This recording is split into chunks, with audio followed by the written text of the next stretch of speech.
Day 361 of Everyday Bible with Ada Ukabia.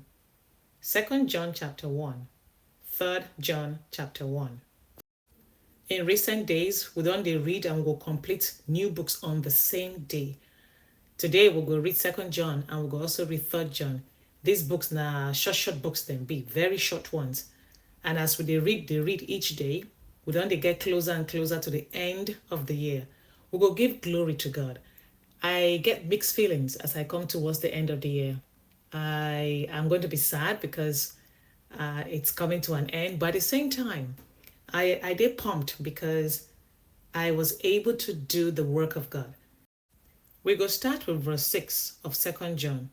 And if you notice what John do there, he no define love as a feeling, an emotion, or even mere kindness. Instead, John define love as a walk, waka waka, a daily pattern of obedience.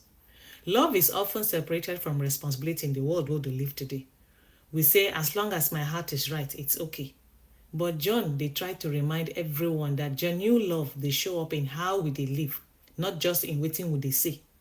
Love is not proven by words alone, but by consistent actions where they aligned with truth. If you can't enter verse 8, that verse they teach us that spiritual progress is not automatic or permanent. You can build something meaningful over time. Your faith, your family values, your integrity, and you go still lose them through carelessness. John no they speak about salvation alone. Him they talk about reward, impact, and legacy. The simple lesson we go learn here, they say, what you don't guard, you feel lose them. Growth, they require attention, not assumption. In verse 10, John can introduce a difficult but necessary truth.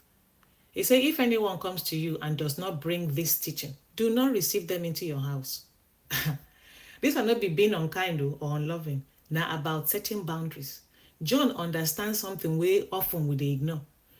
Waiting you allow into your space now will eventually shape your own thinking. No be every voice go deserve access to your mind, your home, or your platform. Love does not mean unlimited access. I go repeat that line again. Love does not mean unlimited access. Finally, verse 11 can seal the message. In that verse, they remind us that influence is transferable. So silence can sometimes be agreement, just as support can sometimes be endorsement. We are not only responsible for what we do also responsible for what we enable.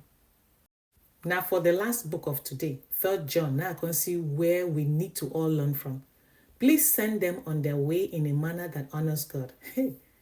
This is more than being polite. John, they teach us that how we finish helping someone matters just as much as how we start to help that person. It is easy to help people when they are useful to us. But to honor God, it means we're supposed to support others without expecting praise, control, or benefit in return. True godly support, they empower people to continue their journey stronger, not dependent. Then that troubling character when they describe in that book, they say he love to be first. Him they want attention, authority, and control. He reject good leadership. He speak badly of others, and they block those who want to do what is right.